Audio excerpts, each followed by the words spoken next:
to his good sense, he joined Procter & Gamble. And let me show you my skill as a recruiter. Because I talked this man into going to Oglethorpe, Georgia for his first job out of college. And that's because P&G was only going to start up one plant that year. And I said to Norm, I said, if you really want to learn about org design, I'm sorry, but Oglethorpe, Georgia is the best place you can learn. You know, it's not Los Angeles, it's not New York, but if that's what you want. And he was more interested in what he could learn in the area of organization design than he was going to Disneyland every weekend. So anyway, my lament was then I went to Europe, and by the time I came back to Europe, he'd gone to ESSO in Canada. So anyway, but keep going, connect the dots, Norman. So after ESSO, yeah, so I went to Procter, and then I went to ESSO, which is part of the Exxon system. And then, what did you do at ESSO? The original idea was, it's kind of how the world kind of changes. There was all these giant mega projects going on in the oil sands up there at the time. That was 1980, which is, so a mega project was $1 billion plus project. So Shell and Exxon, I mean, everybody had there was 15 mega projects. They're at about 10 to 15 billion each. So that's going to come back. So that's the original idea, was to go up and do that, but I ended up in exploration and R&D, and then in '85 left ESSO and actually came and started a company called Novations Group with Gene Dalton, Paul Thompson, and Joe Folkman, and then so we sold that in '99 and started the RBO group in, what did I say, 99 we sold that, so 85 to 99, and then started RBL in 2000. And here you are. And here I am, jet lagged from Paris and Abu Dhabi. Anyway, and I actually, the other claim to, how do you change? You Can I just do it from here? Yeah. Okay. So also, my first year in the program was the year that Alan got recruited to BYU as a faculty member. So Alan reigned in glory when I was an undergraduate as the president of the student body, and then came back years later as I think the top ranked PhD student out of Stanford. So. Norm was part of the official greeting party. The greeting party. Randy Stott came. Yeah, And, yeah. Who's in Abu Dhabi full time now with Adia. Anyway, let me say one thing about Abu Dhabi, because I was just telling Ellen this, which is we've been going there for about 7 years. The original client was the Abu Dhabi Investment Authority. And so Abu Dhabi has, who's ever heard of Abu Dhabi, first of all? Okay, so you know that there's a place, it's from Sex and the City or Mission Impossible? Garfield, actually. Garfield. Yeah. Garfield has something there in a box. Garfield got sent to Abu Dhabi. He sent Normal in a box. Oh, that's funny. Yeah. I missed that one. So Abu Dhabi has From under 8 years old. 12% of the world's oil with a population of 5 million people. So they have the exact opposite problem that we do in the U.S. because they've got this huge surplus of money. And that surplus, a government agency called ADIA, the Abu Dhabi Investment Authority, was set up to manage that money for the future. And so you have this small organization, there's only 1,200 people, but that make significant investments in next generation development. So they've got, from BYU, they've had, from the OB program, they've got Wayne Brockbank, who went and later on got a PhD and was a professor at Michigan, so he's there. Larry Katcher, who graduated from the OB program the year before I did in 79. Randy Stott, who was in my group. So there's like this really interesting group of change people sort of doing mostly development work with a very small number of people. So they manage about $1 trillion fund of money that, and they're basically institutional investors all over the world doing, they do guidance to all the different funds. They've got some active money that they're managing, but a lot of passive that they're doing through every fund that you can imagine they're doing deals with a surplus like that. So anyway, problem we'd like to have over here. So that's probably enough about me. Any questions you have, I'd be happy to answer. But so let's jump into I know this is an ongoing class and that there's a pattern to what you're doing, and each of you have consulting projects, right, that you're working on.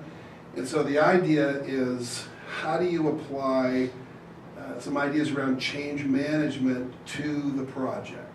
So, yes? Okay. That'd be a thumbs up in the back there. That's good. That's good. That'd be 2 thumbs up in the front. So, if I can do a little bit of background, and then tell me at what level. I think it's, we'll start wherever the energy is. I'm guessing though, given that you've got a project, it makes sense to start in the middle and then work up. But let's make sure that's true. Anyway, we've got 3 levels of talking about change: individual, initiative, and institutional. And I'm guessing that the place to start, but I'm going to check that with you in just a minute, would be at the initiative level, because each of you are doing some kind of an improvement initiative in your consulting projects. Give me a sense of what the project is. Just tell me 1 or 2 of the projects and what you're doing, and get my head into it a little bit. Yeah. Lots of little sub-factories doing individual quick Kaizens that aren't getting shared across the entire organization. So how do you get that information shared? So how do you do collaboration across, they've created a bunch of silos. Yeah. It sounds like the church office buildings. So they could use the same project. Okay. Are we allowed to say that here? Sure. Okay. We had Ben Porter last time, and he said some other stuff. I guess before Ben, there was Ralph Christensen, and his whole, for the entire time he was there, was trying to create some cross-silo collaboration. It's not an easy thing to do, so glad to hear Ben was here. He probably had the answer. Was he working that same issue or something else? He was talking about leadership development, but talking about maybe moving people between silos to gain leadership skills. Yeah. The really interesting thing was we have a group called the RBL Institute, which is it's really like a membership organization, and that we're really proud of the membership. There's a lot of these kinds of things, but we're really selective about the kinds of companies that we let in initially. I'm going to go somewhere with this here, so, other than talking about how great that is. But what are some of the companies that you're going to? HP was there. This was what I was doing in Paris.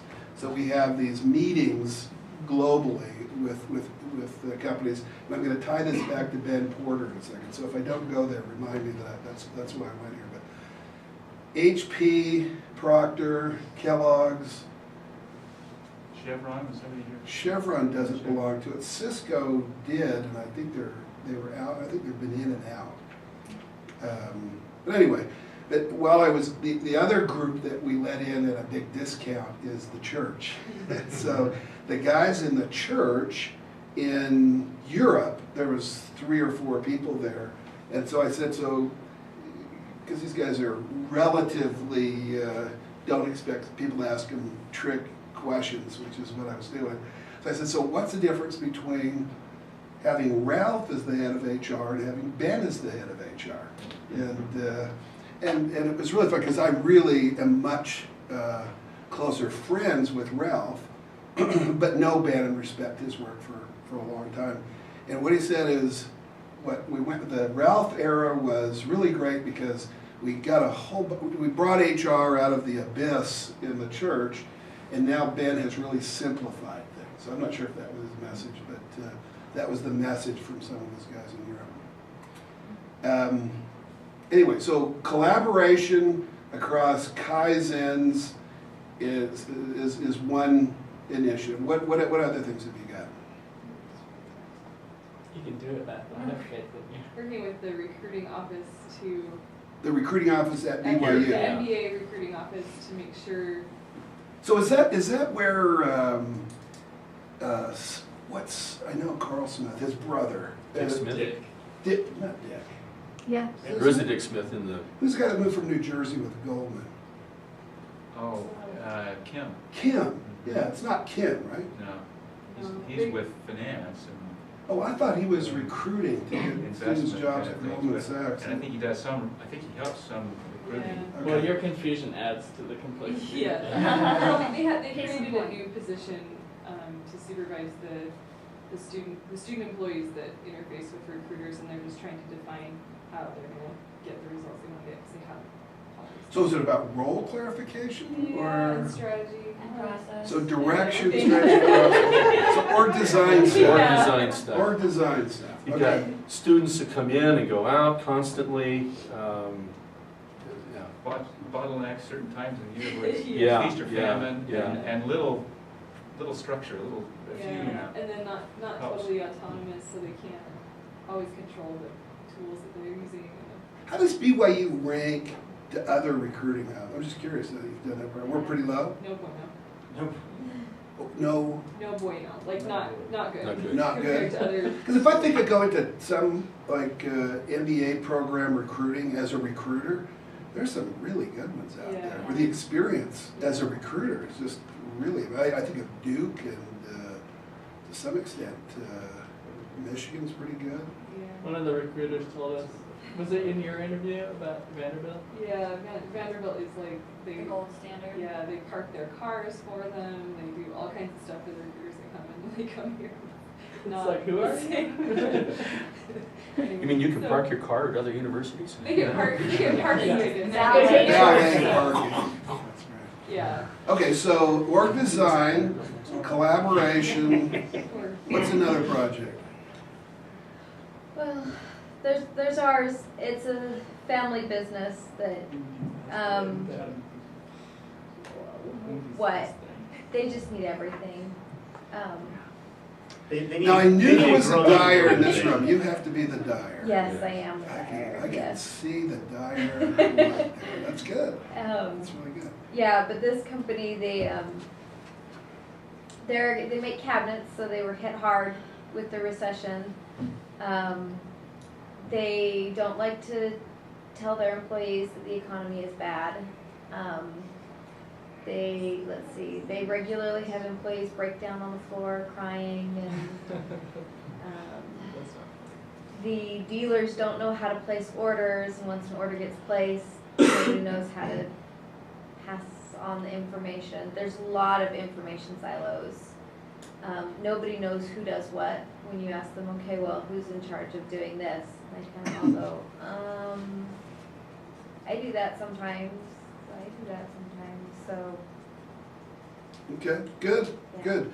So the key measure is less crying in the office.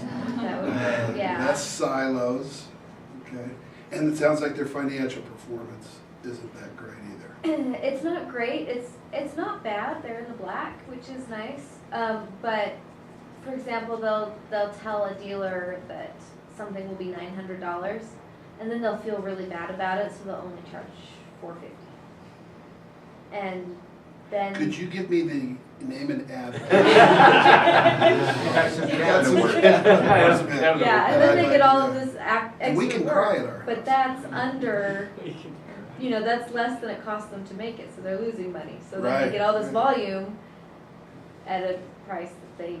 So what they need to do is hire an MBA student with a cold analytical eye. They're anti-money, though, right? Yeah, they're kind of they're the high-end cabinets, and they feel guilty charging because they'd never pay that much for a cabinet. and so they feel guilty charging market price Hmm. for the cabinets. Well, that's Yeah, interesting. it's kind of a, You know, anyway, that's funny. No, I mean, the reason I say it's funny is, as Dave and Ellen know, when you're doing consulting fees and you're telling people what you charge per day, Paul Thompson had the greatest advice, which was stand in front of a mirror and throw out numbers, and when you don't laugh anymore, that's the number. That's what they got to try with the cabinets, right? Any other examples? This is really helpful. It's got. You've got one more. Yeah, so our project is a different cabinet maker. They did not particularly suffer during their session. They're doing very well. What we're working with them on is how to essentially double their production, but it's a very busy shop, so they don't have a lot of slack in their system. So figuring out how to maximize the resources they have. Their target revenues are like 4 million, and they may vary between 2.8 and 3.2 million. 2.8 and 3.2. Yeah. And they've actually gotten some days where they're up to the volume they would need, like production volume they would need, but it's not consistent. And for them, it's not a question of getting orders, it's just how much of that go through their system. Okay, good. Well, so, I mean, based on that, I'm just going to assume that that this middle one is the place to go. I mean, I can talk some more about that, but I think that's one that's going to be most helpful. So I'll start there, and if we've got time, we'll visit the other ones. The other two are, I mean, basically that middle one says initial. We're trying, everything we do has to, you know, be some kind of a mnemonic, so spell something or alliteration or something. So so we got an individual initiative and institutional. Individual change is, you know, what's it take to make something happen? We've actually take a 2-minute commercial break on that. Dave Aldrich and I are writing a book have written a book that comes out in February, and that's the topic of that, which is how do you take something that you want to do. So we've written a lot in the past on why leadership matters, and so why does leadership matter? Well, leadership matters because you've got all these stakeholders that have problems, and so leaders should deliver value to customers, investors, employees, and so on. So the what of leadership would be things like, we've written a book called Leadership Code and Leadership Brand and Results-Based Leadership. So it's really talking about what good leaders are, how do you set up a leadership capability in your organization, and what are the elements of what effective leaders need to know, be, and do. And then this third one is, which is probably the most important of the three, which is, you know, every day people make, think of your New Year's resolutions. I got asked to speak in Sacramento on January 1st. January 1st this year was landed on a Sunday, and I know because I spoke in Sacramento. I was supposed to talk about goal setting and New Year's resolutions and stuff like that. And I came up with all these public New Year's resolutions, and I haven't kept half of them, right? So that's we all have those, right? So this was like, what are the things that you can do at an individual level to make sure that you turn what you know into. Half sounds really good. Half was pretty good. That's like, it's only because I had to talk about it in Sacramento and go public about them that was got me to half. Usually it's about less than 10% or zero for many years. And usually it's don't set New Year's resolutions that I'm going to break. So as you think about your projects, I mean, let's just follow the slides here a little bit. Why would it be important to think about managing change? Because one of the things we could do is we could go right into how to do work design, how to do collaboration. I mean, that's where my mind typically goes. I mean, someone's got a problem, let's talk about how to solve that problem, how to increase production, how to increase revenue or profitability. But why is the change process important? You guys are experiencing in this and everybody had to work for a few years before they got accepted these days, right? So what was it like when I went through? I'd never done anything when I was in my classes. So why is it important? That's a really broad question. Is there anything in particular you're going? Yeah, why would you want to pay attention to managing change? Yeah. Well, we'll just come out of being broad. Sometimes change is life or death in the company. If we don't change, we're going under. Sometimes it's going to save me 10 minutes, or my employees are going to be happier. But regardless of what it is, it'll be necessary all the time. Yeah, there's who's going to Hewlett Packard? Before I heard a great talk, and Alan, you might remember this from I can't remember whether it was Dave and what was the other guy? Packard. Oh, Bill. Bill, Dave and Bill. They had all these Dave and Bill things.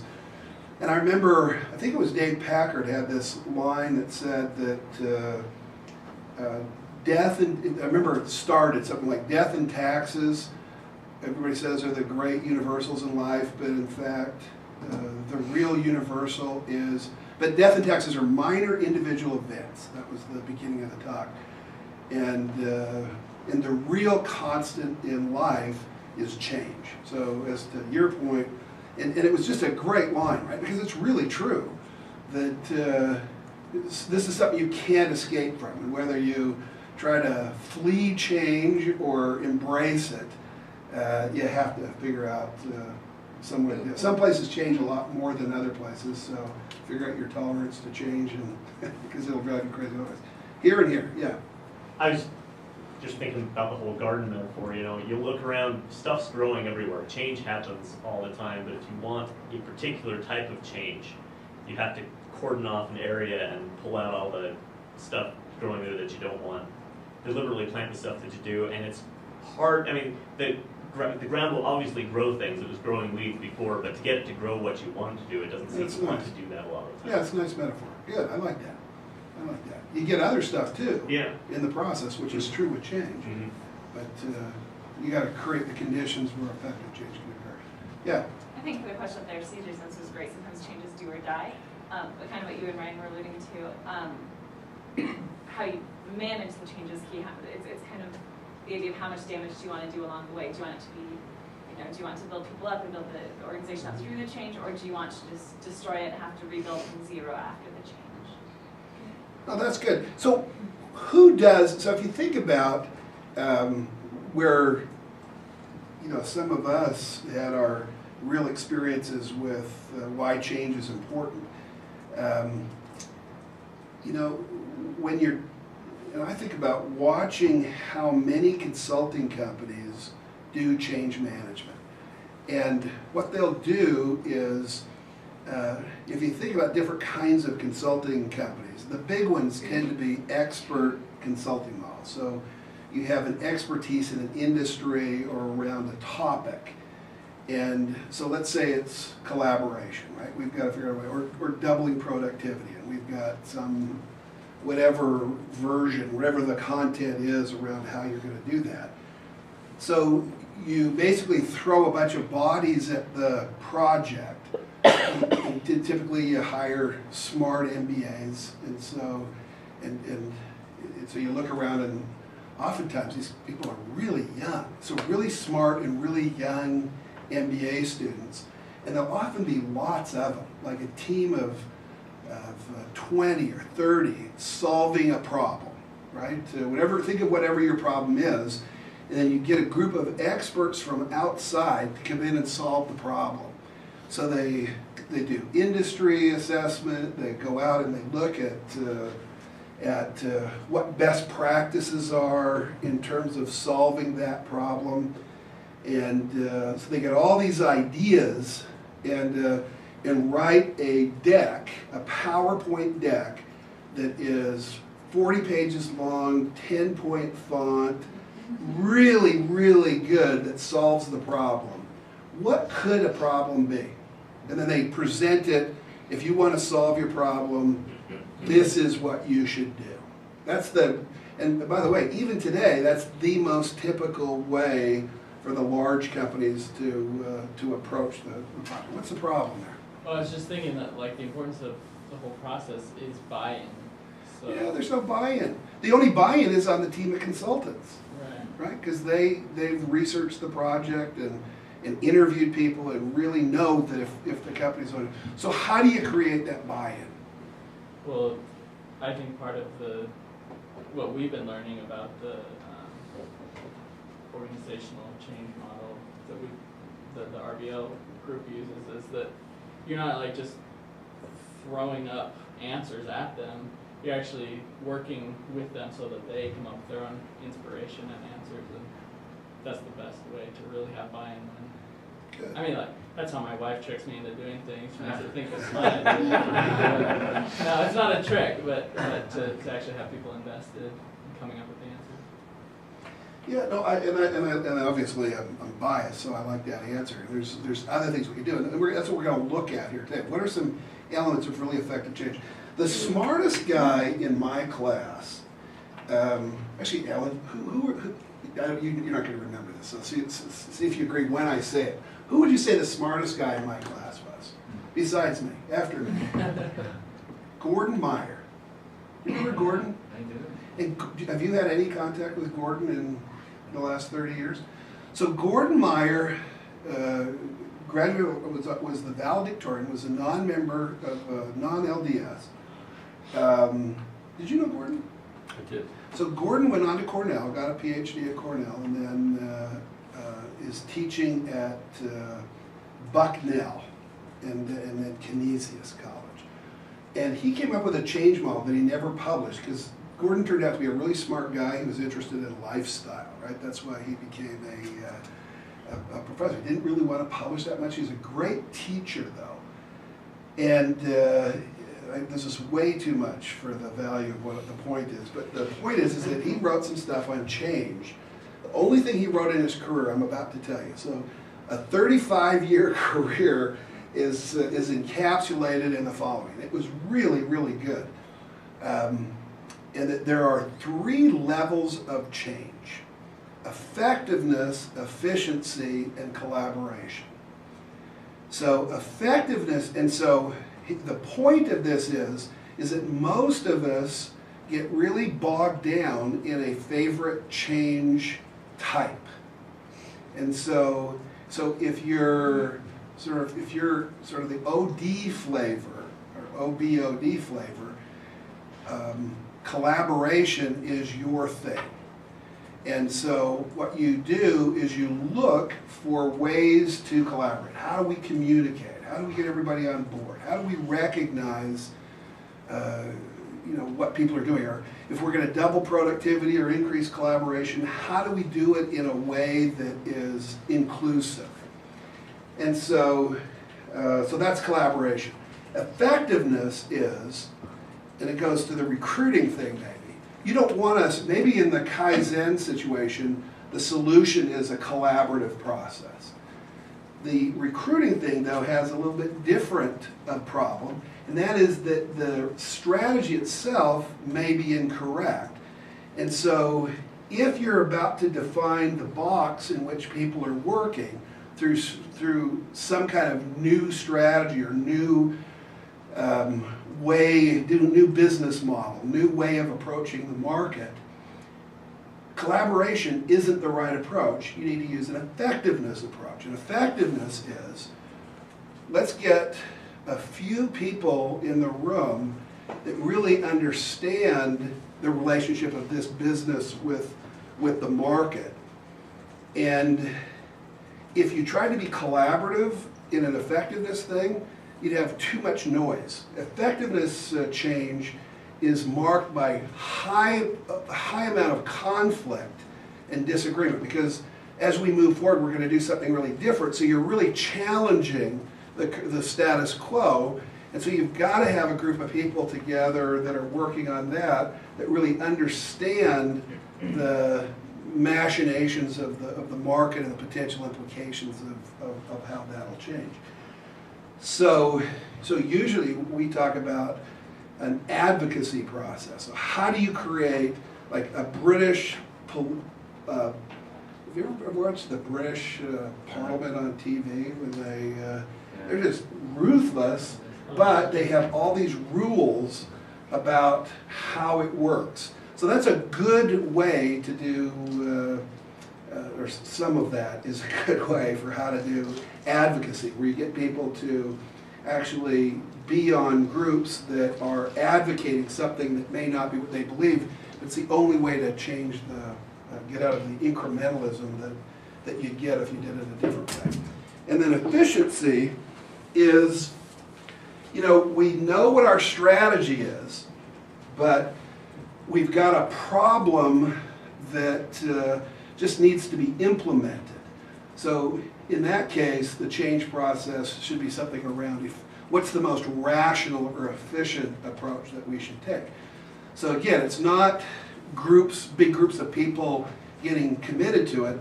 And in large, complex change projects, you'll often see people, the need to go through different change models. And the problem, different change types, effectiveness, efficiency, and collaboration. And the problem is of course, that we have our favorites, and so we look for things that get to do the tools and models that we like. And so, but to be really effective in change, you need to use all three. Make sense? That was 35 years of a guy's career right there.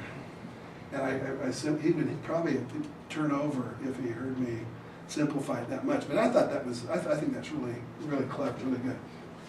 Is that a hand or a? That's dry winters. Me trying to run the beaches. Dry winters. Okay, I'm gonna get as long as it's not dry presentation. Then no. Yeah.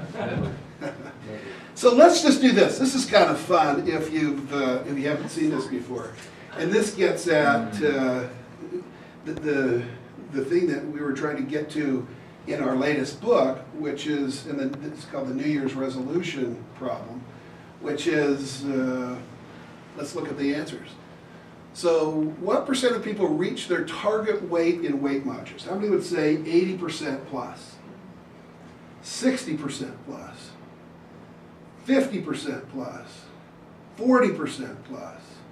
See, so far it's all been skinny people. 30% plus? 20% plus? Less than 10%? 9, 8, 7, 6, 5. The answer is 5%. And that's Weight Watchers data. 5% of the people that enter Weight Watchers, and what percent of that 5% maintain their target weight forever? And forever defined by Weight Watchers in this study was 3 years. So you've got 5% ever reaching their target weight, which is one solution here is to stop making weight goals. That's one of the things that I said at Sacred meeting was I was going to lose weight. I lost all this weight and then I gained it back before the end of the year, so it doesn't count.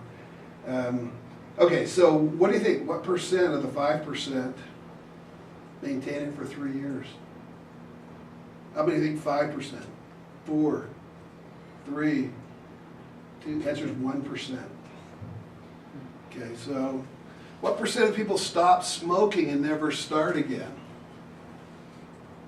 How many say, okay. Throw out some numbers. Third. And Do you mean? 20. as in like they stop smoking once and never start again, or they finally do kick the habit for life? They stop smoking and never start again. They commit to not smoking and then they don't smoke again. Okay. 11. 17%, which is better than, so in other words, it's easier to stop smoking than it is to lose weight, which is kind of interesting. So what percent of people stop smoking after a major physical crisis? So you've got lung cancer, and so you've got 17 are able to do it without lung cancer. Now you've got lung cancer. And the doctor says, you're going to die if you don't stop smoking. How many of those people can stop smoking and never start again? 40%. What's that? 12. Probably less. It's about 47%.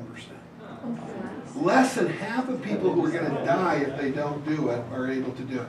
That's awful. That's better than, you guys are going, you know, and then think about your consulting project. What percentages of your consulting projects are going to be considered successful by the sample size of 4. Yeah. No, so this is consulting projects that are considered successful by their clients. About 5%. It's either 0 or 25. Yeah, it's about 25%. I mean, so this led to, How do consultants stay in business? you know, Because the clients don't know the data. the answer is, we don't do implementation. The clients all believe they'll be one of the 25%. Yeah. Well, I mean, the other one that's, the good news is, let me do a different one. What percentages of mergers and acquisitions 20 years ago failed to return their cost of capital? 66%, 10, 20 years ago. And it's about reverse now. A lot more do return the cost of capital than don't. Why is that? What changed? What's that? People go ahead with mergers less. I don't know. Well, that's a very cynical answer, but I like it. I mean, that's like, we don't do them. I mean, there's fewer M&A. Of the M&As that are done, there's more that are successful now. We've got a lot better at change management. I mean, if you think about things like the soft side of change management, you used to do, if you think about, who's going to Cisco? 2 of you are going to Cisco. Wow. It'd be BFFs at Cisco. So Cisco's an example of a company that most of their acquisitions are successful. And it's because of the way they do the acquisitions now that there's a whole, we were nodding like you knew that. What do you know about how they do acquisitions? It's a really, Cisco does acquisitions about as good as anybody. Mm-hmm. It's quick, and they start with the people side. Yep. And move really fast, so. Yeah, so you don't see that everywhere. Lots of places, I mean, if you think about, Alan was talking before we started about some of his experiences in the auto industry. So if you think about the Daimler Chrysler thing, what did Chrysler want out of the Daimler Chrysler acquisition? Why would that have been an attractive thing for Chrysler? Was it technology? Think like me, which is very simplistically. This really helps in terms of, I mean, this is Mercedes-Benz for crying out loud. This is really cool. I mean, there's nothing, everybody hated American cars during that area. The name, Daimler-Benz, this is really cool. We're going to be a part of that. And what did Daimler Chrysler, or what did Daimler want out of the deal? Yeah. What did they wanted, more into the U.S. market, faster expansion, yada yada. And the reason that deal didn't work is if you think about, how M&A should work, you should do the back-end efficiencies before you do the branding. And Chrysler wanted the branding. So they started doing all this crazy branding stuff and never got the backroom efficiencies. So it was out of whack from the beginning. The company that bought Novations, Provant, did the same thing. They bought all of these, they rolled up all of these little companies, never got any backroom efficiencies. And so the deal itself didn't make sense very soon. So there's a change management process that Cisco's figured out. You get a Cisco IT system like right after the acquisition. I see a new IT system we're going to run independently. Walgreens just bought Boots. Anybody familiar with that one? And I'll bet it'll be 5 years before Boots gets the same information system that Walgreens is on. They've never had an acquisition out of the US. It's been, totally a domestic player.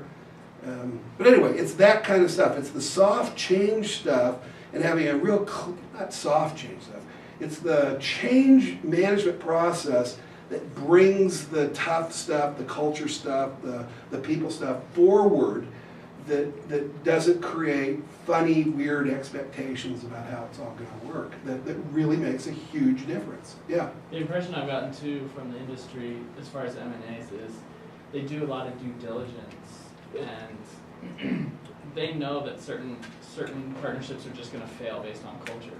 So they're now being smart about which ones they enter into. They have to be compatible to a certain extent. Who typically does, in the past, who's typically done the due diligence work though? Some accountant probably. Yeah, it's all financial.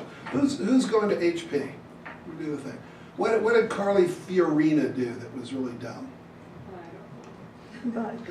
Several things. Like what? Why did that not work as well as it could have? What was her plan for HP? To move into the PC business. She had a plan that was never accepted by the market, right? I mean, she was going against, and didn't really have a plan that ever became apparent about how to get people on board. That's the change process, right?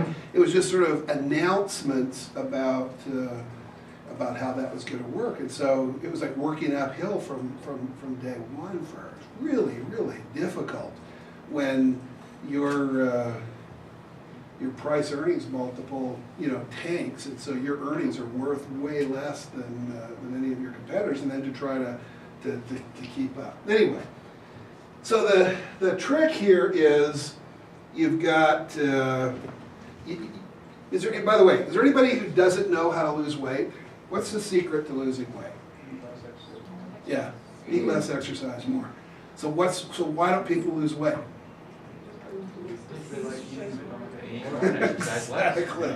Exactly. Do you eat less? Because Alan started doing these marathons or something, right? And that's triathlon. Only a triathlon. 60 miles. I'm not proud of what I'm doing at all. It's a triathlon. So, do you eat any less, or do you just exercise way more? Yeah, I watch portions. I eat a little bit less. But if you're doing triathletes and you're watching your portions, you're probably not going to get fat, right? But it's really hard to do triathlons and to be sitting on that long flight to or from Abu Dhabi or Paris, and they're bringing you chocolate chip cookies, and you're in business class or first class, and it's. And everywhere you go is an event, and they're bringing you food and bringing you food. Never had a problem with that? Ever seen that happen? No. Losing weight for me is easy. I've done it thousands of times. So the issue here is this idea of the no-do gap. It's not enough. We have to do more than just know what to change. And so we talk about these three levels. So let's get into this. This will be, let's get into fun. Let's get into at each of them you need a why, what, and a how. We're going to go into the initiative one here. Hold on. We'll come back to this one if you. You've given everybody this slide deck, right? Yeah. Yeah. Okay.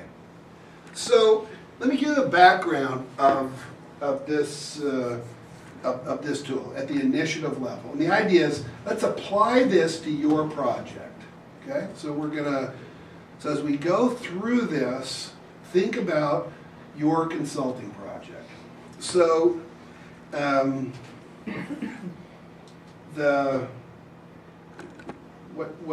what happens is that most of the time in organization life, we spend most of our time working on content, right?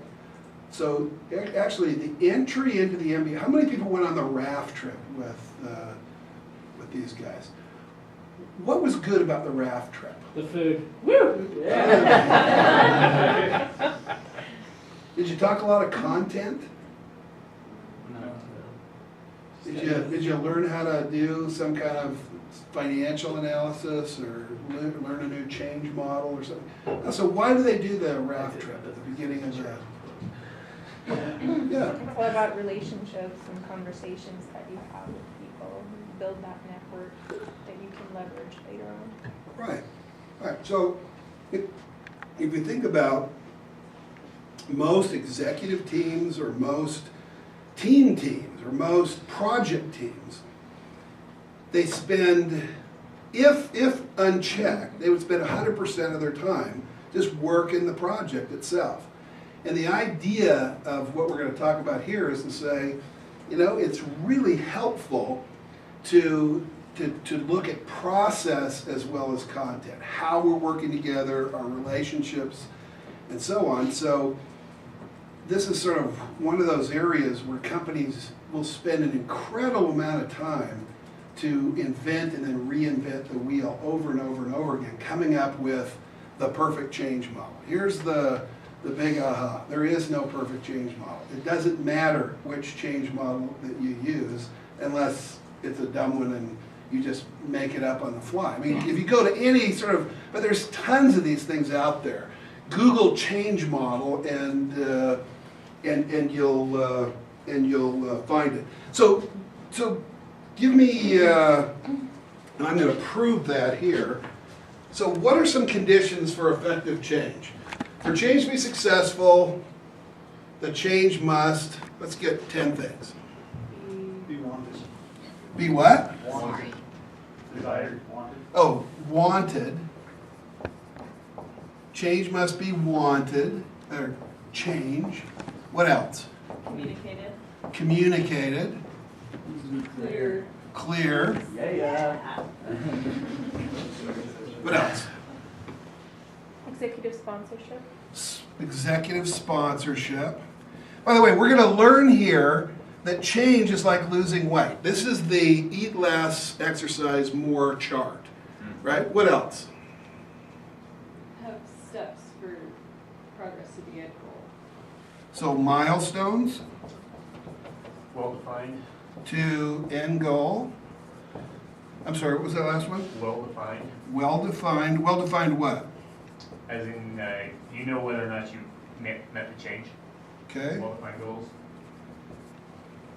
1, 2, 3, 4, 5, 6. Okay, 4 more. Simple. Simple.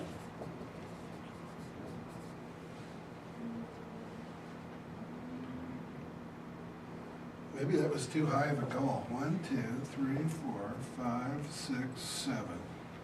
3 more.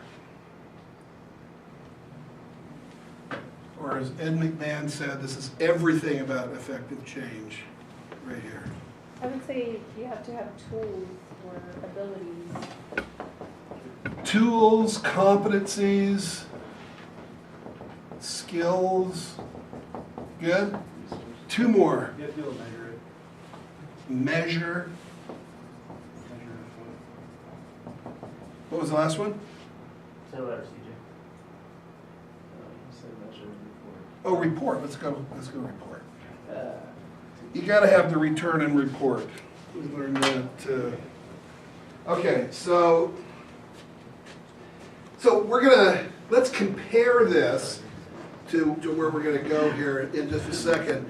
But every group of people, and I'm not gonna show all of these, but create checklists like this, right? And what we end up calling ours is the pilot's checklist. Because what are the odds that a pilot can take off if he or she doesn't go through the checklist? I mean, you have to use the pilot's checklist. You have to take off from any airport, you have to go through this rigor. And as crazy as it sounds, as self-evident as it sounds, having these kind of checklists are something that the hospitals have started to use. And so in hospitals, they found that if they follow the checklist and don't just improvise all the time, that you can cut death rates like by some order of magnitude. In England, what's the name of the National Health Service, NHS, has done a big study on checklists. I mean, this is safety and proper construction installations. So this is contractors and the improvements with simple checklists. Restaurants, music concerts. It's funny, I might kind of like this one. This is Van Halen required 18 semis. Setup crews had extensive work to do in preparing for any one event. David Lee Roth included the brown M&M clause. Has anybody heard this before? Yeah, so a bowl of M&Ms was to be put in his dresser room prior to the show that had all the brown M&Ms removed. So he knew whether the tour crews had read through the contract. And then he found brown M&Ms in his dressing room, canceled the show until the requirements were reviewed. And so, anyway, so found out that they would have fallen through the stage and killed everybody if they hadn't done that. This is the one for, yeah. Well, I was going to say with the surgeon's one, and maybe that's what this is, but the thing that I found particularly interesting was when you survey them, the surgeons say they don't need it. Right. But if they were to be operated on, they want the surgeons operating on them to use it. Oh, that's so again, funny. kind of that change issue of, okay, yeah, we know that that's a good thing, but I don't need it. Right. And so my daughter, who's been through a million surgeries and things like that, I would start to ask the doctors for checklists before they did things. And of course, they'd have huge resistance, but then when I'd ask them, well, would you, if it was your child, would you want them to go through the checklist? And suddenly you have that saying, yeah. Right. So, not that I don't trust you, but you'd use a checklist if you were doing the surgery on your own daughter, right? Well, yeah. So, No, that's good. That's absolutely right. So, in the, I'm just trying to think of how many pilots would say that they didn't need the checklist before takeoff. I mean, they all would. Everybody knows exactly what they're going to do, and we learned from. Has anybody seen the new Denzel Washington movie? I haven't seen it, but it looks like in the previews he flies the plane in upside down. So that probably wasn't on the checklist. But anyway, look at this. 8 hospitals reduced the number of deaths by more than 40% by using a checklist in the New England Journal of Medicine. And if all hospitals, they could save tens of thousands of lives, $20 billion in medical costs, nothing to do with high technology. WHO reduced their death of surgery, in half, and trimmed the number of complications from 11 to 7%. Anyways, it's these are checklists. I mean, this is probably not the most rocket science. It's not some kind of new technology or something. Okay, so let me tell you where this one came from. This one came at GE at the time that Jack Welch initiated Workout. And Jack asked Steve Kerr and Dave Ulrich to basically come back with a recommendation on a new change management process for GE. It's kind of a fun story because they went out and sort of collected all this data. I mean, it took them weeks. And I think, Alan, you were in this project at about this time. Were you a part of this change? Not the initial part. Dave invited me in. I know, because you did aircraft engines in Workout. But at this point, this was sort of after that got going. They're saying, the Workout's really working well. So we want the world's best change management process. What are the true, I know this change checklist is true elements for GE. And so Dave and Steve and some others at GE went out and tried to collect that. What they found was the same old, right? I mean, there wasn't, it's like losing weight, right? There's lots of books on losing weight or stopping smoking, but they all say eat less, exercise more, and so that's what they got. They got a list like your list, which is it's this stuff. And so the question was, let's see, let me show you the list that they came up with, because let's see how many we captured in your list. Let's compare your list to this one. So, wanted. Is wanted anything? Do we want a checklist? Creating a felt need. Communication. Engaging stakeholders. Clear. Defining a direction. Executive sponsorship. Dedicating resources, right? Milestones. Learning, adapting, defining a direction, it's across. Well-defined goals, defining a direction, making decisions, simple. Anyway, so you always come up with the same kind of lists, right?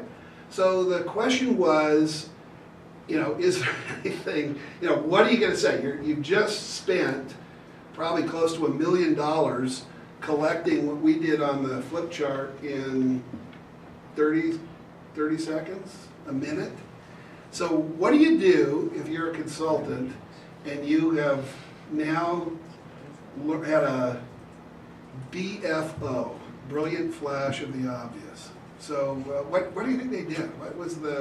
Where would you go with this list? Would you say, Jack, we have discovered the wheel and this is it? Is there anything up there you disagree with? I kind of gave you the prelude to this here. There's clues in what we talked about before. What makes the pilot's checklist or the hospital checklist or the construction worker checklist, what makes those powerful? Is it the words on the list or something else? Yeah. It's just the fact that the words are all there in one place and you don't have to think about them. You put part of your brain in stone, and then you don't need to worry about it being squishy part. It's just something you aren't going to forget it. It's right for you. So you're saying it is about the list. The list is the key to this to success here. Well, not having it, but I mean, if you're using it as your map, you could have a map and not use it. But if you're actually using it and checking off the boxes, then yeah, that's a big part of it. You don't forget things. Okay, good.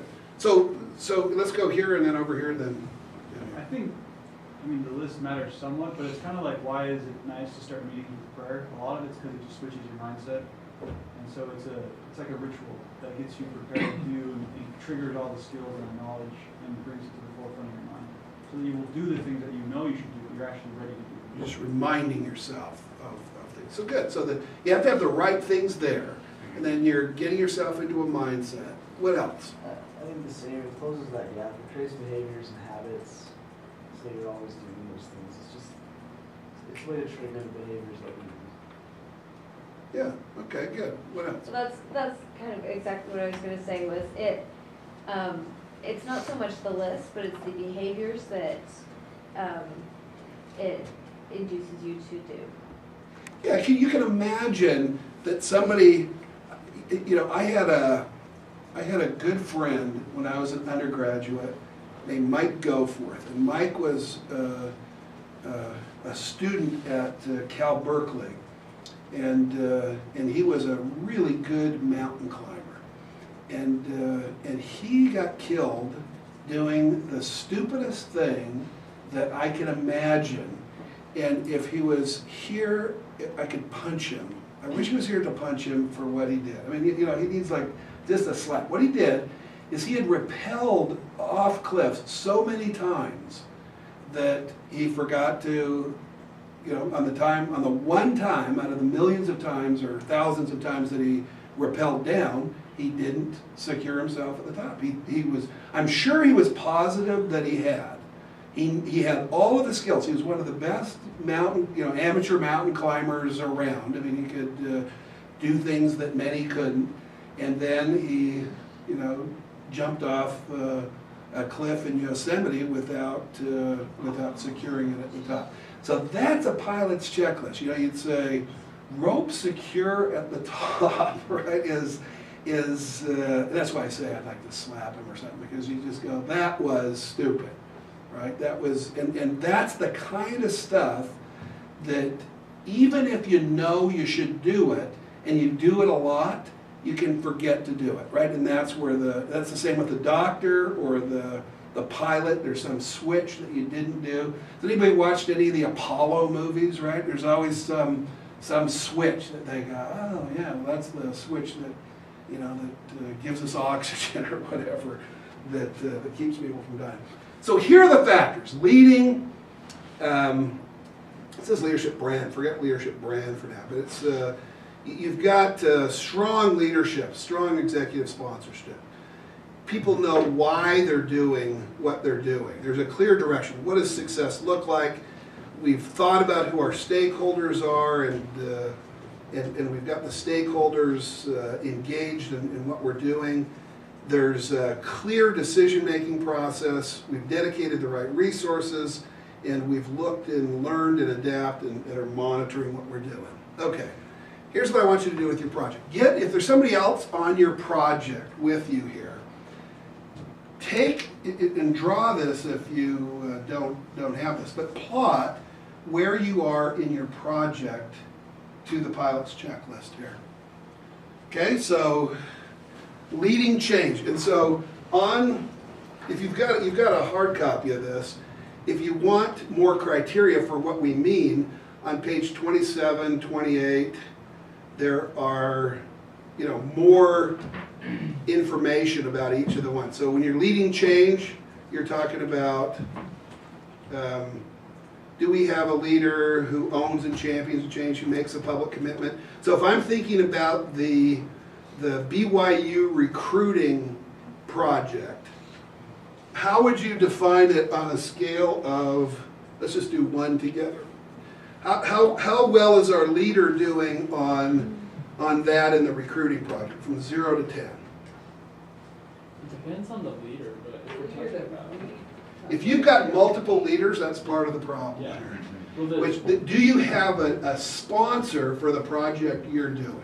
Yeah. And does that particular sponsor have these characteristics? To what extent does that sponsor have these characteristics about your project? That's the question you're trying to answer.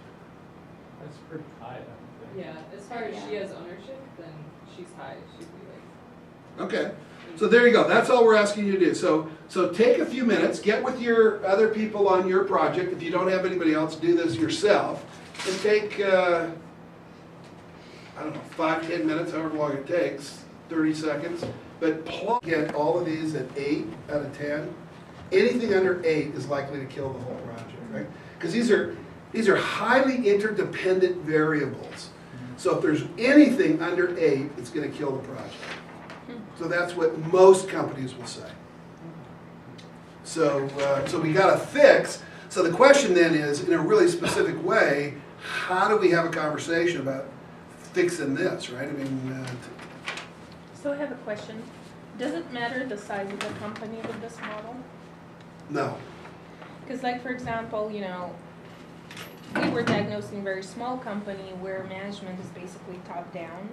So whatever decisions are made, and that's why we're so high on leading changes, because the owners are really committed to this change, and basically whatever they say goes in terms of implementation.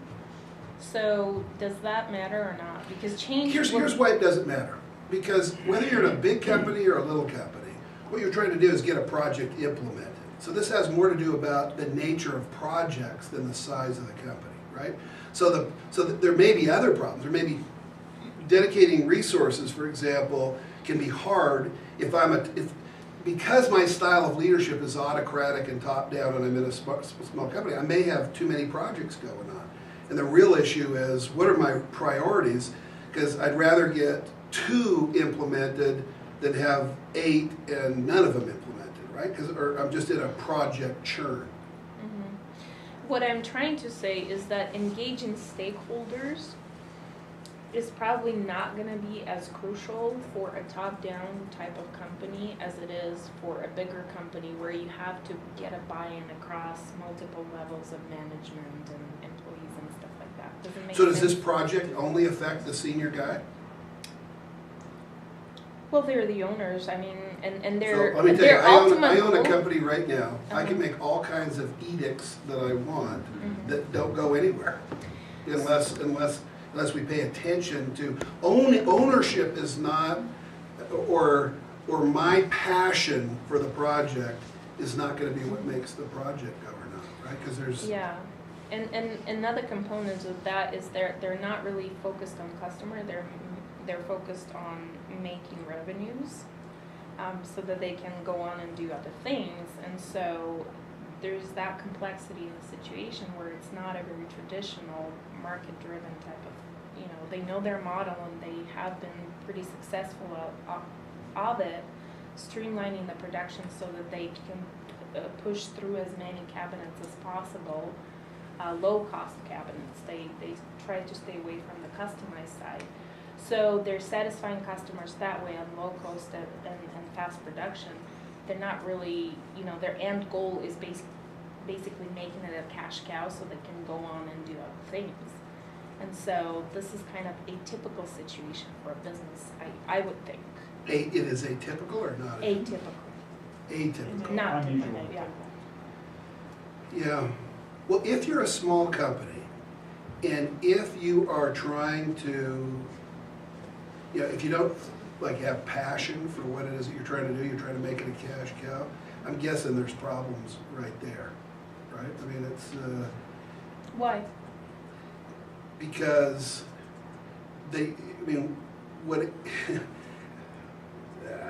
because because the purpose of a company isn't to make money. The purpose of it's necessary to make money to do other things that you want to do. There's a real means ends inversion around saying that our primary goal is to make a lot of money, because that happens as a result of doing something really great for customers or having. They're a low-cost provider, which they know, and they pursue that Yeah, model. they're fine with that. They don't strive to be anything but that. And the I reason thought you why. were saying they were doing this so that they could make money to do Well, something right, else. they don't really know what it is. They're just entrepreneurs by spirit type of thing. So they don't necessarily want to make this as their, end business. They just want to leverage this business so they can go on and do other things. Here's what you need to do. Tell them to watch Shark Tank every Shark week Tank. for a month. Okay. Because the kind of advice, I don't know whether you like Shark Tank or not. I don't but- like TV, so. So, well, watch Shark Tank, because it'll help you with this, It's a good show, Logan. But it's investors looking at whether they want to invest in a company. And the entrepreneur comes in and makes a pitch. And they're always killing business and not investing in it when people say, we're just trying to make money. They had I don't watch a lot of TV either, but I I do do read like a lot Shark about Tank. the VC stuff though. Like VC has a very different goal typically than this guy or this family necessarily. Well, like a VC wants it to get huge. Bigger, That's the yeah. only way they can possibly get their investment back. So you need people to be really passionate, not just the owners, but also the customers and all your support networks. You need to be passionate in order to get that kind of scale quickly so they can get their return. They've already grown it. I mean, they've had this business for over 20 years. They've grown it. They're very successful. But the current generation is passionate about being successful at it, but also getting it to a point where they can then move on to something else that's also interesting. I think our trouble as far as process goes and the change one is kind of what they focus on. They're able to make very concrete, contained changes, and they've kind of hit a wall on as far as changing behaviors and changing the way things are done. And so convincing them that that's part of the issue, getting that level of buy-in is challenging. But Steve, back to Marina, your original point too, if I'm just thinking, the stakeholders are internal as well as external. So supervisors, people who work on the line, to what degree are they engaged to make the changes that you've been asked to evaluate and to diagnose? So even more so than the customers, they're key stakeholders also that would go into that figure, I would say. You know, a fun company to look at, a local company that actually kind of was sort of at that place about 20, 25 years ago is Savage. You know Savage? Savage Trucking. Savage, it's Savage Industries. And what they did is there were some brothers, so it's a family company. The Luke and most of them are dead now, but they brought in a guy named Alan Alexander and said, Alan, your job is to focus on this part that the family didn't really have the energy or the skills to work on. And so he created a lot, he wasn't using this model per se, but what he did is he really focused on building out something, right? The part of it that they weren't as interested in running anymore.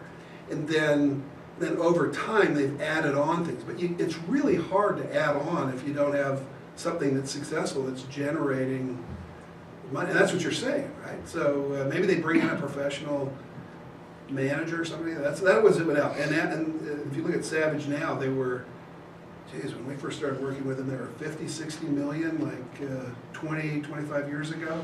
I think they're 400 or 500 million now. And it's, they're into railroads, and they were sort of west and a little bit in the south. Now they're global. They do stuff all over everywhere. Real success story in a real sort of low tech, transportation industry kind of a place. But anyway, but Alan was the guy that made the difference. They said, Alan, you just take this one piece and see what you can do with it, and we won't have family members trying to run it. And that was probably the best decision they ever made, is getting it out of the family and professionalizing it. Because the family dynamics make tough choices really hard too, and by having somebody else do that helped them make some of the tougher choices. Anyway, tough issue. Family companies are crazy. Families are crazy. Anyway, go launch off into crazy families, but what have you got? What's the last one? Oh, you've got it plotted here. So, fairly high sponsorship, really high shared need. Which one is this? This is the recruiting one? We feel like this will be higher, defining a direction. It's just early in the process. Like, can they change to an acceptable place? We don't want to go into it the first day and say it's a failure because they're not all A's, right? Well, so you've just barely started the project? Well, no, we've done we did the whole activity, and now it's time for the follow-up after they've sort of discovered. Right? Am I speaking? Planning and intervention now, and this is all diagnosis. Yeah. Right. Yeah. But even in diagnostic work, I'll go back to what CJ was originally asking, is for that phase of the project, you can look at the team that's doing the diagnostic work and answer these questions for that group doing that kind of work right now. And the question there is, how effective is the group doing the diagnostic work in terms of being a high-performing team that's going to be able to deliver what's hoped for. And you can't do it by saying, I'll go back, I'll underscore what Dave said, it's size of company doesn't matter. Everybody's got stakeholders, and boy, I'll tell you, it's a huge problem for any leader to think about. It's top down, and we're a small company. That's a kiss of death. I'll tell you that right now. This has got to be outside in, and there are stakeholders inside and outside, and you got to consider that. If you're not, it's not gonna. You're hoping that something will. Anyway. So that leads me to think that we may have understood what we were doing here incorrectly. What you're talking about then is, you're talking about for the phase of the project that you're in, Yep. where do we rate on these 4 things? Yep. Because I think we were looking at this as far as the overall. whole big beginning to end, which is why a lot of these things are like, well, Okay, good, that good. part of the project isn't even on So the you table yet. So give it's- yourself it's higher very low. scores. Probably 10s across the board. Well, I mean, yeah, a lot of those points would would come up if we were talking about, okay, for Yeah. diagnosis only, Yeah, where are we on this? Yeah. A lot of our scores would be, I think, a lot higher than we're Yeah. at. Okay, good. And that's why it's a pilot checklist, right? So you say to the team every month, and once a month on a project is not that often, right? So spend, how many days in a month? 20 days in a month. So spend 3 hours, out of 20 days talking about this stuff and say, are there some things that we need to pay attention to, whatever they are and however we're going to figure it out to address the kinds of gaps that are going to turn out to bite us if we don't pay attention. These will hit you whether or not you know they will or not. This is a way, again, from your list and from this list of saying, how do we not be surprised when this happens? So that we can do something in advance of it.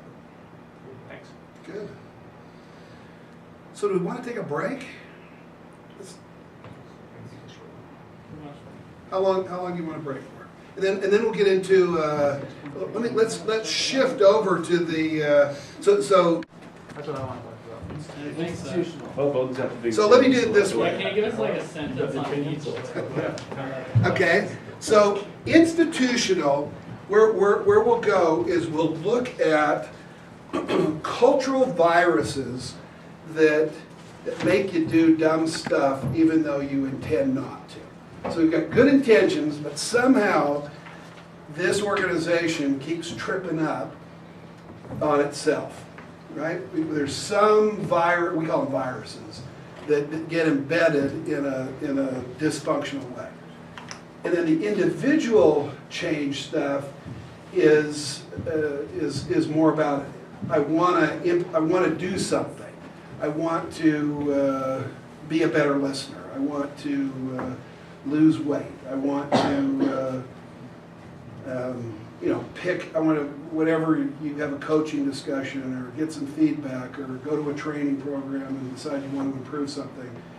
What are the things that really make it more likely that I'll get done what I say I want to do? Those are the two. Viruses. That's my bad. Okay, so let's just by show of hands, because what I've learned is if you ask the question, the extroverts always answer first, and then if you just go down that line, you find out that you did something and really the other half of the group didn't want to. So if you want to do institutional, organizational level change stuff, put up your hand. Okay, if you want to do individual, put up your hand. Okay, so it looks like institutional wins. I am not an extrovert. But it is true. Watch it in any kind of a large group discussion. There are people who tend to talk fast, and it's easy to go with that. Whether you're an extrovert or not, it's often extroverts that do that. So just in terms of change, make sure you, whoops, here we go. This is fun, so I'm glad we're picking this one. And I'm going the exact wrong direction. Okay, what I'm going to do, aren't you glad we didn't go through all this stuff?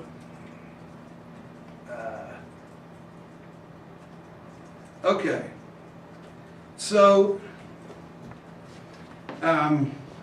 we've got 3 groups here, right? Four groups? project groups. 4 project groups. So the logic behind these viruses, a lot of times, I found an article years ago which was really funny about, so we often start with, I don't have it here, I'd read it. But you once had a group of monkeys, and this is a true story. It's like, anybody ever read the Journal of Irreproducible Results? It's a great Christmas gift. Are you familiar with that? No. Anyway, it's a journal of research that gets published that's really stupid. And in it has stuff like, if you put a mouse in water over its head, in about 8 hours it'll die. It'll drown. So that would be a typical Journal of Irreproducible Results, that kind of a thing. Lots of research that goes on that's kind of dumb. Read most PhD dissertations.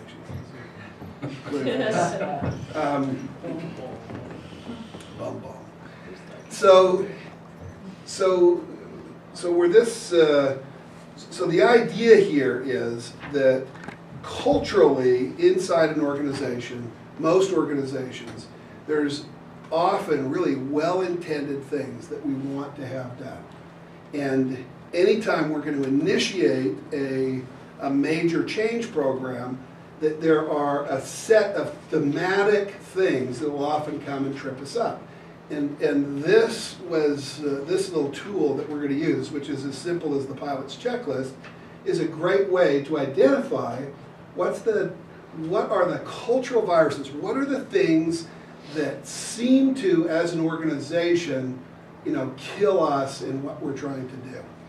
So what can we do this on? It won't work on your project team, but could you do this I'll give you some opportunities. You could do BYU, you could do the MBA class, the whole thing. What would be a fun level to do this at? What would be a common experience that's bigger than a project?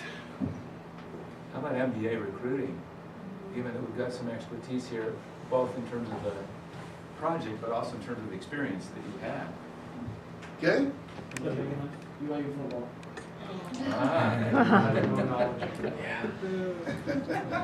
We had lots of viruses Saturday night. Yeah.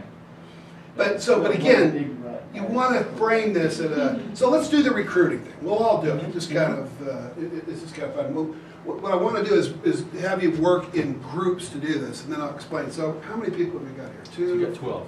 12. So let's just do 2 groups, right? So 1, 2, 3, 4, 5, 6. Well, so you go from this row. What's your name? I'm Ryan. Ryan, and then what's your name over there? Reese. Reese. So 1, then the back row. Okay, that's one group, and then the other is the other side here, okay? And so do this for BYU recruiting. And so let me show you, this is really fun. So the way to start this out, and well, I'll tell the story of how I've used it after you do it.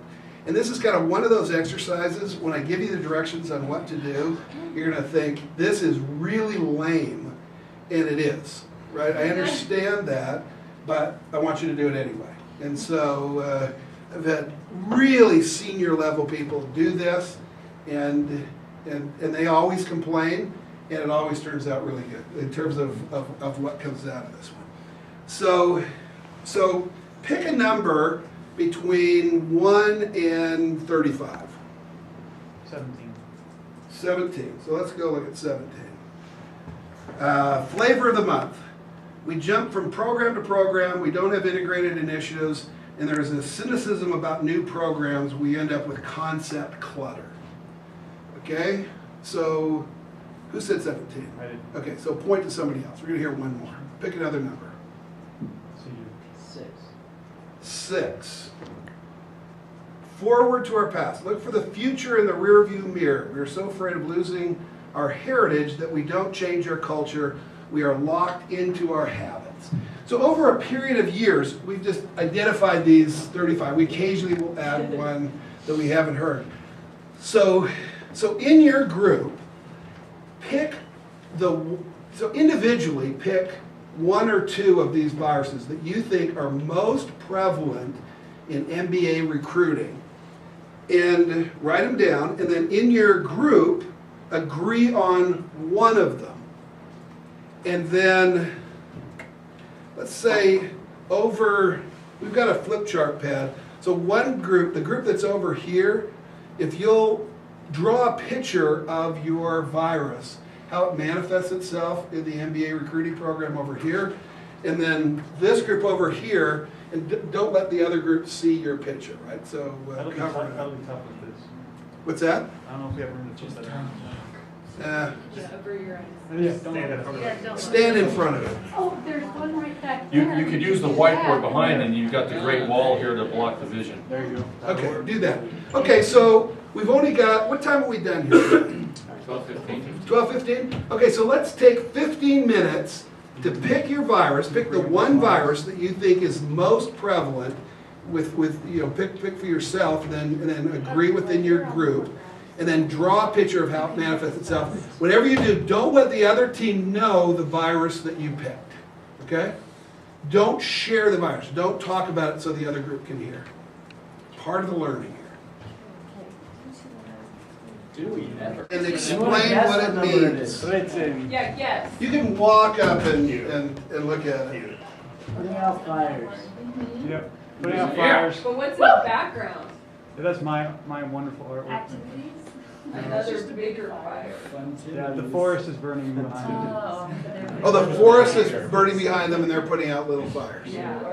Ah, that's clever. Woohoo! That's crisis one. That's 13. That's 13. Crisis. Isn't it just one? It's Crisis jumping, but Make a guess. Which number is yours? I'm more mesmerized by it. 10. And what's the name of You are yours? the artist. Your My drawings? what's the virus? Activia mania. Which is pretty similar in Yeah. theory. Yeah, thinking of the same thing. So There's fire Ooh, again. even fire. Yeah. Obviously something's burning. That's the It best doesn't- calendar. Get a dead person. What's that? so explain that one to us. What does that mean? This one, his head's on fire. He's He's so busy, it's crazy, and then this is someone's death by calendar. That's a pool of blood, and blood spatter. Yeah, Chevy Tober.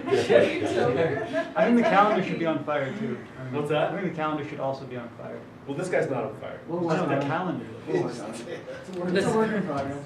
I did this in 2 with It's it. good. That's good. Let's I like it. So how similar were those two viruses? Pretty similar. Very. Yeah. Those are pretty similar. Yeah, something's So, burning. so let me explain something that's really, really interesting to me at least, is that I've never done this with a group where, I can think of like the first time I started noticing this was I had a group of about 200 leaders at a company called Storagetek in Boulder, Colorado. And it was their top 200 global leaders, and there was 20 teams of 10. And all told, they had picked 3 viruses, right? So you have 20 different teams, and they picked the same 3 viruses across, and nobody knew what the other ones were working on. And it's really telling. So that's very typical, right? That people will see out of a list of 35, there are some themes about, and so part of this is naming it. Let me tell you what we did at the Storagetek example. Is the CEO was going crazy. They brought him over from, he was a guy from New York, and he'd been the CEO at Xerox. And they brought him, he retired from Xerox, and then he started up as the CEO. And Xerox is a fairly, or has been a fairly hierarchical kind of a place, and so he gets to Boulder, and everybody's a lifestyler, right? So Friday afternoon, if it snows, there's nobody working, right? They're gone. And so, he was pulling up, he was so frustrated because they had poor results, and he was having a hard time getting people to work very hard. And so this was part of his effort. But sort of spur of the moment, we said, okay, every person, all the 200 people with the 20 flip charts, sign your flip chart. So they had signatures on their flip charts. And then they framed the 20 flip charts with the leaders' signatures on them. And then they posted them in their corporate headquarters. So there was a lot of corporate headquarters are kind of fancy in the lobby, and theirs was too. And yet there was like 20 of, they looked like your flip chart, right? They were stick people, and it's a woman, it's a dress, if it's a guy, it's like his hair's brush cut. And the deal was, until they resolved they grouped the viruses together, the 3 viruses, and it took them, and they had to agree by consensus that they had resolved the virus before they could take it down. And so a year later, I came to the same leadership conference, and they, by consensus, they decided that they had resolved one of the viruses. And so they had this big garbage can, like, I don't know what it was made of, it was fireproof. They had a guy come out in a suit. They put all this one virus in a big can and symbolically lit fire to it. Everybody was, applauding and everything. And it took them 4 years to get all 3 of these viruses down. These are things that are very difficult to resolve. I mean, sometimes you say the resolution of the virus is, let's just call each other on. When you see me having activity virus, just tell me I'm doing that and I'll cut it out. That doesn't tend to work, right? It tends to be, for many of these very systemic kinds of changes need to occur to get rid of the virus. And I'll tell you, these guys were so sick of these pictures in their lobby, I think they would have done anything to have got that last virus down in the 4th year. Because it was embarrassing, right? That here was this dumb stuff that they kept doing, but that dumb stuff would keep them from being being able to be successful. So what's the theme in recruiting? Through that process, what would you tell them they should do from your 2 viruses? Have less work to do. What's that? Have less work to do. And how do you get less work to do? You do your job poorly enough that the customer stuff coming. The beauty is we didn't have to tell them. They actually told themselves.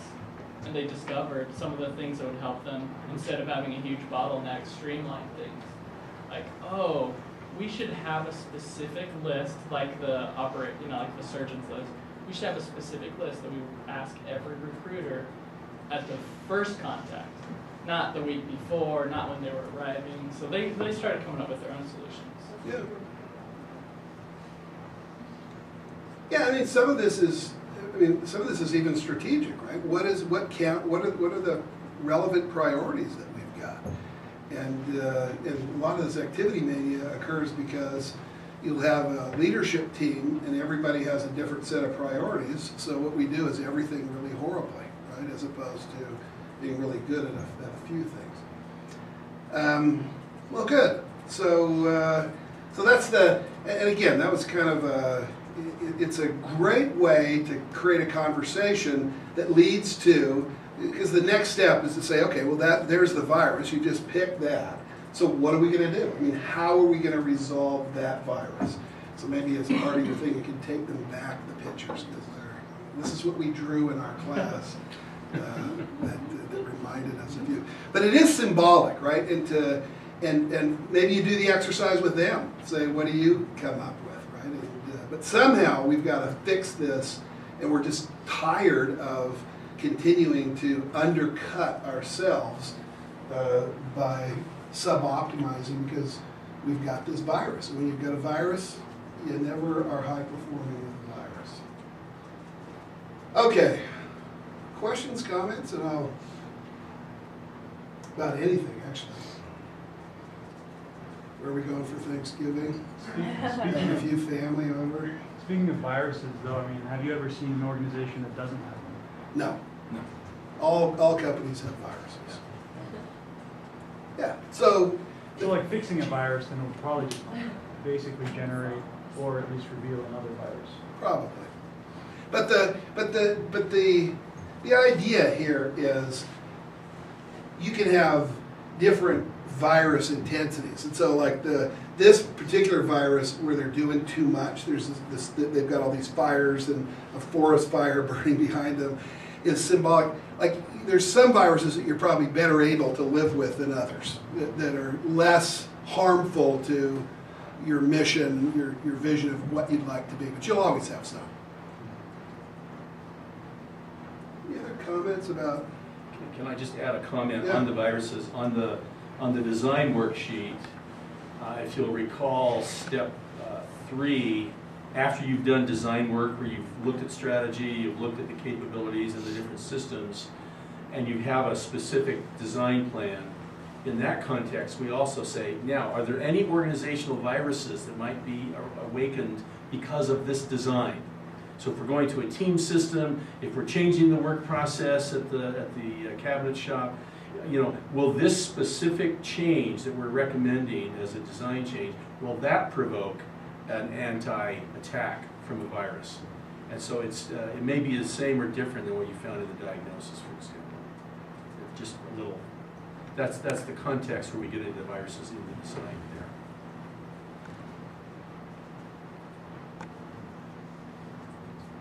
Well, have a great Thanksgiving. Thank you. Okay.